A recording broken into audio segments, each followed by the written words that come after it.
तो स्ट्रेस जो है वो बेसिकली किस वक्त होता है, जब आपके पास लिमिटेड टाइम हो और आपने बहुत सारे काम करने हैं। आपने जिस तरह कहा कि कंटिन्यूअस जो स्ट्रेस होगा वो डिप्रेशन कॉज करता है फिर। जो वर्किंग लेडीज होती हैं, इस तरीके से जो कहना चाहिए है कि हाउस वाइफ्स होती हैं, ये बहुत अंडर स्ट्रेस्ड होती हैं। आप मेडिसिन यूज करें, लग के क्यूरेबल है और 100% क्यूरेबल है ये।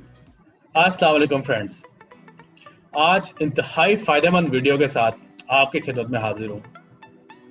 डिप्रेशन एक बहुत कॉमन प्रॉब्लम है आजकल। तकरीबन हर दूसरा बंदा डिप्रेशन का शिकार लगता है। और क्या आपको भी ये लगता है कि आप डिप्रेस्ड हैं?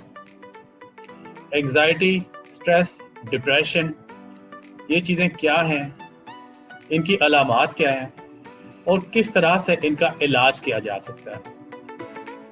ख्वातीन खुसूसी तौर पर किन चीज़ों से डिप्रेस होती हैं और उन चीज़ों से किस तरह से बचा जा सकता है, और अपनी लाइफ में किन चीज़ों को ऐड करके हम अपनी लाइफ हैप्पी, रिलैक्स्ड और एंजॉयबल बना सकते हैं। हम इस बारे में आपके लिए बहुत सी फायदेमंद बातें करेंगे आज।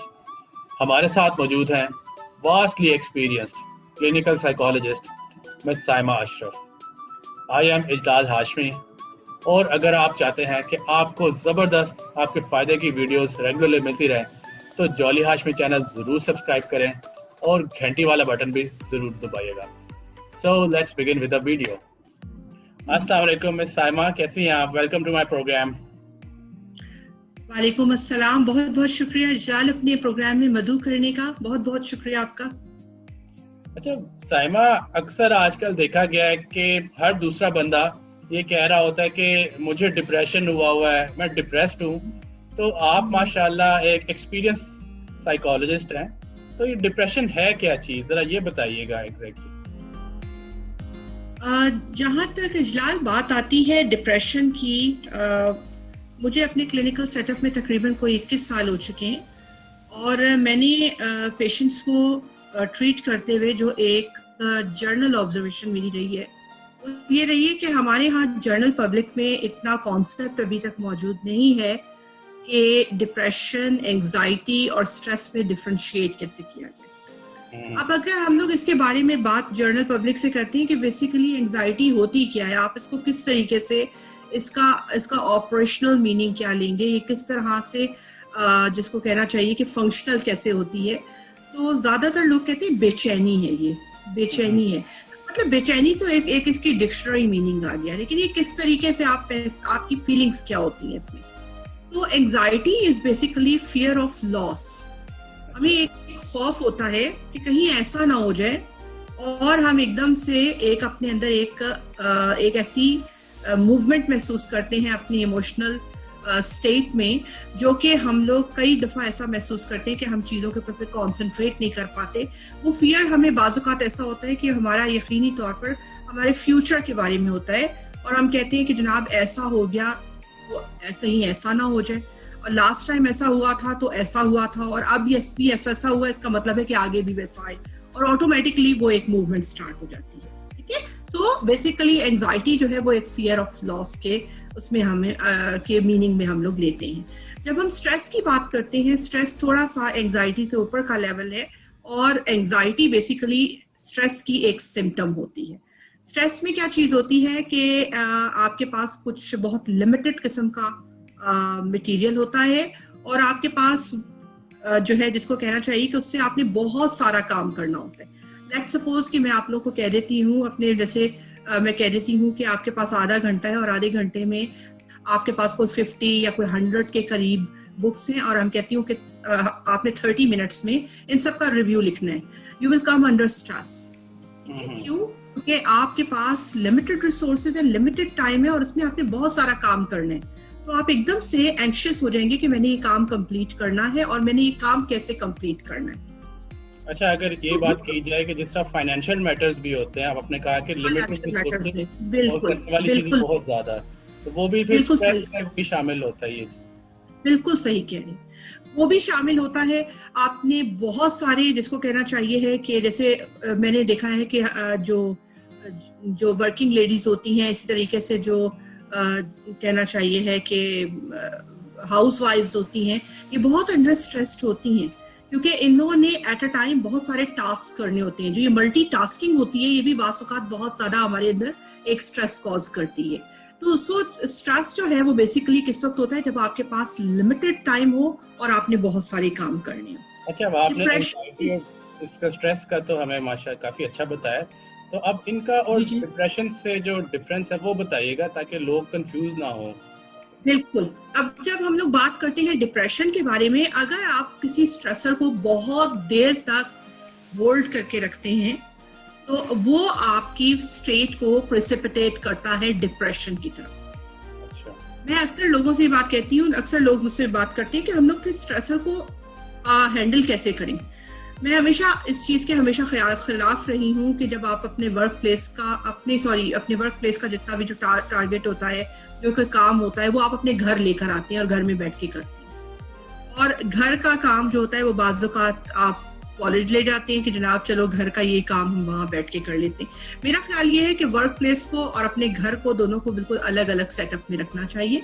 जिस वक्त आप घर जाएं तो अपना वर्क प्लेस का काम वहाँ ना लेकर जाएं, और जिस वक्त आप लोग अपने वर्क प्लेस पर आए तो घर का किसी किस्म का कोई इशू आपके साथ कॉलेज आपके वर्क प्लेस पे नहीं आना चाहिए। जब आप दोनों सेटअप को अलग अलग रखेंगे तो ऑटोमेटिकली आप लोगों को उसको एडजस्ट करना आसान होगा।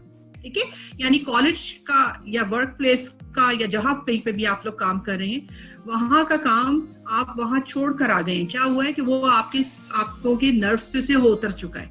अब आपने एक नया स्ट्रेसर लिया है जो कि उससे कंपैरेटिवली लाइटर होगा। क्यों? क्योंकि उसको आपने बहुत देर से होल्ड नहीं किया।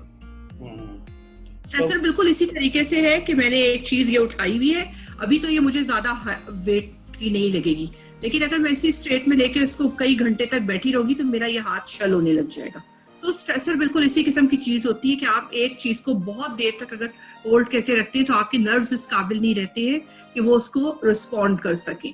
ऑटोमेटिकली क्या होता है कि आपके नर्व्स जवाब देने लगते हैं और आप ऑटोमेटिकली आपके, जिसको कहना चाहिए कि नर्व्स, आपके मसल्स वगैरह जो है वो उसकी वजह से स्टिफ होने लगते हैं, पेन स्टार्ट हो जाती हैं और एक स्ट्रेस किसी कैफियत जो है वो पैदा हो जाती है। और आपने जिस तरह कहा कि कंटिन्यूअस जो स्ट्रेस होगा वो डिप्रेशन कॉज करता है, फिर वो डिप्रेशन कॉज करता है। बिल्कुल बिल्कुल। अच्छा, आप ये बताइए जी, सॉरी, कि डिप्रेशन की जो सिम्टम है फॉर एग्जांपल वो क्या होंगे? कि जिस तरह लेट्स से चीजों में दिल ना लगना कोई पसंद की चीज में, या थकन, फिजिकल एक्सर्शन, या फिर लॉस ऑफ इंटरेस्ट। आप किस तरह से लोगों को बताएंगे कि लोग उन सिम्टम्स से ये जज कर सकते हैं कि हाँ अब वो डिप्रेशन में है वाकई? यहाँ पे इजलाल मैं ये समझती हूँ कि एक बहुत बड़ी चीज होती है, उसको मेरा ख्याल है कि डिफरेंशिएट करने की बहुत ज्यादा जरूरत है। ठीक है, हमारे पास बहुत सारे लोग ऐसे आते हैं जो कि एक्चुअली डिप्रेस नहीं होते, कुछ सिम्टम्स उससे मिलती जुलती उनके अंदर होती हैं, लेकिन वो डिप्रेशन फील कर रहे होते हैं। अब यहाँ पे जरूरत ये है कि उस सैडनेस में, उसको हम सैडनेस में जो है हम लोग बात कर लेते हैं, हम सैडनेस का नाम दे देते हैं, कि सैडनेस में और डिप्रेशन में डिफरेंशिएट करने की जरूरत है।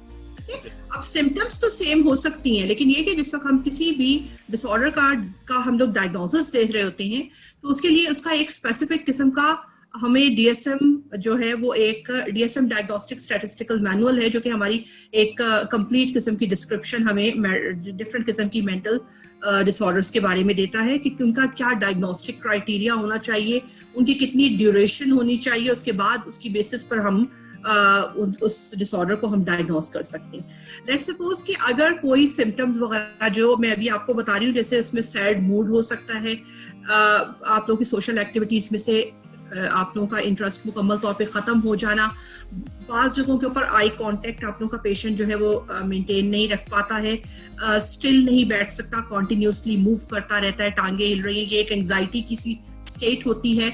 इसमें जो है एपेटाइट डिस्टर्ब हो सकती है। ठीक है, एपेटाइट किस तरह से डिस्टर्ब हो सकती है कि अगर लेट सपोज आपकी एपेटाइट बढ़ जाती है, बढ़ भी सकती है और कम भी हो सकती है। ठीक है, अच्छा, अब जिस वक्त आपकी एपेटाइट जो है उसमें डिस्टर्बेंस आएगी तो आपका वेट भी उसी के मुताबिक जो है वो रेगुलेट होगा। अगर एपेटाइट बढ़ती है तो आप वेट इंक्रीज भी कर सकते हैं, अगर कम होती है तो डिक्रीज भी कर सकते हैं। इसी तरीके से स्लीप डिस्टर्बेंसेस आ जाती हैं, जिसमें आपकी नींद बहुत ज्यादा बढ़ भी सकती है और मुकम्मल तौर पे खत्म भी हो सकती है। ठीक है, ये इंडिविजुअल टू इंडिविजुअल ये चीज वेरी करती है। अच्छा, अब ये तो हो गए सिम्टम्स जो कि बेसिकली हम लोग उनको देखते हैं। इनके लिए जिस वक्त अगर आप लोगों ने प्रॉपरली कोई, जैसे कई पेशेंट्स कहते हैं कि भाई ये सारी सिम्टम्स तो मेरे अंदर मौजूद हैं, ठीक है, तो हम लोग सिर्फ सिम्टम्स की बेसिस पर हम डायग्नोसिस नहीं दे देते। हम लोग कॉन्टिन्यूसली ये भी देखते हैं कि इन तमाम जो सिम्टम्स हैं उनको कॉन्टिन्यूसली, जिसको कहते हैं कि कंजर्वेटिव वे में, उसको तकरीबन 4 to 6 वीक्स तक उस बंदे को एक्सपीरियंस करना चाहिए। अगर उसमें किसी किस्म का कोई गैप आता है तो फिर हम उसका डायग्नोसिस नहीं देते। लेकिन अगर उसमें जो प्रोलॉन्ग्ड, अगर आपके ये सिम्टम्स हैं जैसे आपने बताया, स्ट्रेस है कि वो ज्यादा टाइम तक होगा for a longer period of days, तो लोगों के लिए अगर थोड़ी सिंपल जुबान में बात करें कि अगर स्ट्रेस या परेशानी अगर वो बहुत ज्यादा दिनों तक उनके जहन पे वो सवार रहती है तो फिर वो उनको डिप्रेशन की तरफ ले जाएगी। बिल्कुल सही कह रहे हैं, बिल्कुल सही। डिप्रेशन के जो फिर अलामात होंगी उसमें यह है कि भूख का कम या ज्यादा हो जाना, उससे फिर आपके वजन भी कम ज्यादा हो सकता है, नींद का कम या ज्यादा हो जाना, और चीजों में ध्यान ना लगना, कोई चीज अच्छी ना लगना, लाइक दैट। बिल्कुल सही कह रहे हैं, बिल्कुल सही कह रहे हैं। और उसके बाद जो है, मतलब ये चीजें जो है ये सैडनेस पे भी हो सकती हैं। सैडनेस में भी एक चीज हो सकता है कि बंदा बहुत खामोश हो जाता है, मिलता जुलता नहीं है, मिक्सअप नहीं होता लोगों के साथ। सोशल गैदरिंग्स में जाना, जैसे मुख्तलिफ किस्म के फंक्शंस वगैरह फैमिलीज में आते हैं, उनको वो उनमें लोगों को ज्वाइन नहीं करता, उनके साथ शामिल नहीं होता। या घर में इवन मेहमान वगैरह आते हैं तो उनके पास जाके नहीं बैठता, आई कांटेक्ट डेवलप नहीं कर सकता आंखों का। अच्छा, ये आई कांटेक्ट वाले के बारे में भी मैं आप लोगों को बताऊंगी, आप लोगों को बताती जाऊं कि जैसे अगर आपका कोई मेल पेशेंट है और वो आपके साथ आई कांटेक्ट नहीं डेवलप कर रहा, मेंटेन नहीं रख पा रहा है, तो उसके लिए भी आप उसको बाज़-औक़ात हम लोग उसको एक्सक्लूड कर देते हैं अपने डायग्नोस्टिक क्राइटेरिया से, क्योंकि यहाँ पे हम आपको मालूम है कि कुछ कल्चरल वैल्यूज भी होती हैं। पॉसिबल है कि वो एक फीमेल साइकोलॉजिस्ट होने की निस्बत से वो आपके सामने ना देख रहा हो, तो लिहाजा बाज़-औक़ात इन चीज़ों को भी हमें बहुत माइंड में रखना पड़ता है जब कभी हम लोग डायग्नोसिस वगैरह दे रहे होते हैं। अच्छा, एक चीज़ बताइएगा मिस साइमा कि आपका माशाल्लाह 20 इयर्स का एक्सपीरियंस, आपने बहुत ज़्यादा वास्ट केसेस देखे होंगे साइकोलॉजी के और डिप्रेशन के, तो कौन सी सबसे ज्यादा आपके पास कॉमनली जो है वो रीजन होती है लोगों के डिप्रेशन में जाने की? क्या वो जिस तरह लव लाइफ में लेट्स से डिसअपॉइंटमेंट है, कोई मोहब्बत में नाकामी हो गई, या कोई और उनके इस तरह के सोशल इश्यूज हैं, कोई शादी में किसी के आपस में रिलेशन अच्छा नहीं चल रहा, कोई औलाद के मसले, क्या चीजें होती है जो सबसे ज्यादा जो है ना आपने देखा कि डिप्रेशन कॉज करती हैं हमारी ख्वातीन? यहाँ पर इजलाल ऐसी बात है कि कॉजेस तो मल्टीपल होती हैं। ब्रेकअप वगैरह भी डेफिनेटली लाइफ में कोई एक अब्रप्ट चेंज आती है, कोई सडन चेंज लाइफ में आती है, तो वो डेफिनेटली एक डिप्रेशन कॉज करने की रीजन हो सकती है। किसी बहुत ही लव्ड वंस का, जो आपका बहुत प्यारा है, जिसके साथ आपका एक बहुत अच्छा एक बॉन्ड है, अगर वो इस दुनिया से चला जाता है, डेथ हो जाती है, ब्रेकअप हो जाता है, डिवोर्स हो जाती है, बहुत अच्छी जगह पे आप जॉब कर रहे हैं, बहुत अच्छा आपको पे कर रहे हैं और अचानक वो जॉब खत्म हो जाती है, सो मल्टीपल कॉजेस हो सकती हैं। ब्रेकअप जो है, मतलब अब मैंने जिस वक्त मैं ये कहती हूँ कि 20 साल से मैं इस फील्ड में हूँ और जो डिफरेंट किस्म के कॉजेस वगैरह अभी तक हमारे पास आ रहे हैं, उसमें with the passage of time changes आती रही हैं। बिल्कुल शुरू में मुझे याद पड़ता था कि जो ज्यादातर प्रॉब्लम्स आया करते थे वो इस किस्म के आते थे, वो ब्रेकअप वगैरह के ज्यादा नहीं होते थे। अब आके मुझे ये अंदाजा हुआ है कि बिल्कुल जो टीनेजर्स हैं वो जिस वक्त आते हैं तो वो अपने ब्रेकअप की बात जरूर करते हैं। उनके साथ ये चीज हो सकती है। यूनिवर्सिटी स्टूडेंट्स कई दफा आते हैं, वो इन चीजों को डिस्कस करते हैं, ये एक बहुत बड़ा इशू हो सकता है। और डिप्रेशन के लिए मैं हमेशा एक बात लोगों को कहती हूँ कि ये क्योरेबल है, लेकिन इसको आप लोग प्लीज लाइटली मत लें। हमारे यहाँ अक्सर लोग जो है वो ये कहते हैं कि दीन से दूरी जो है वो उसकी वजह से डिप्रेशन होता है। यकीनन दीन से दूरी भी बहुत सारे हमारे अंदर प्रॉब्लम्स वगैरह कॉज करते हैं, लेकिन डिप्रेशन एक बाकायदा तौर पर डिसऑर्डर है और इसको डिसऑर्डर के तौर पर लें। इसके लिए ऐसा नहीं होता है जैसे अक्सर लोग हमें कहते हैं कि हम अपने दोस्त के साथ बैठकर मैंने कैथारसिस किया और मैंने सारी की सारी भड़ास निकाल दी और मैं बिल्कुल ठीक हो गया। ऐसी चीज नहीं होती है, क्योंकि डिप्रेशन की जैसे हम लोग कॉजेस की बात कर रहे होते हैं उसमें इसके बायोलॉजिकल यानी इसके जेनेटिक फैक्टर्स भी होते हैं, जिसमें बायोकेमिकल चेंजेस भी होती हैं। और वो बायोकेमिकल चेंजेस सिर्फ कैथारसिस करने से नहीं हो जाती, सिर्फ अपने अंदर की जो फ्रस्ट्रेशंस हैं या जो कुछ भी महरूमियां हैं उनको सिर्फ उनको एक्सप्रेस कर देने से या उनको वेंट आउट कर देने से उनको आप सॉर्ट आउट नहीं कर सकती हैं। उसके लिए बेहतरीन जो तरीका कार होता है वो ये होता है कि आप प्रॉपरली किसी कंसल्टेंट से या किसी एक प्रोफेशनल जो जिसको कहना चाहिए कि साइकियाट्रिस्ट के पास आप जाएं, आप प्रॉपरली साइकोलॉजिस्ट साइकियाट्रिस्ट के साथ बैठ के सेशंस लें, आप मेडिसिन यूज करें, लग के क्यूरेबल है और 100% क्यूरेबल है ये। अच्छा साइमा, मैं बता दूं, अब ये बताइएगा कि जिस तरह हम कॉमनली एक परसीव करते हैं या एक ये परसेप्शन है कि ख्वातीन या लड़कियां वो नाजुक होती हैं मेंटली भी, और मर्द जो होते हैं वो ज़हनी तौर पे स्ट्रांग होते हैं, तो क्या डिप्रेशन ख्वातीन को ज़्यादा होता है और मर्दों को कम होता है या इक्वल रेशो है? इसके बारे में आप बताएं हमें।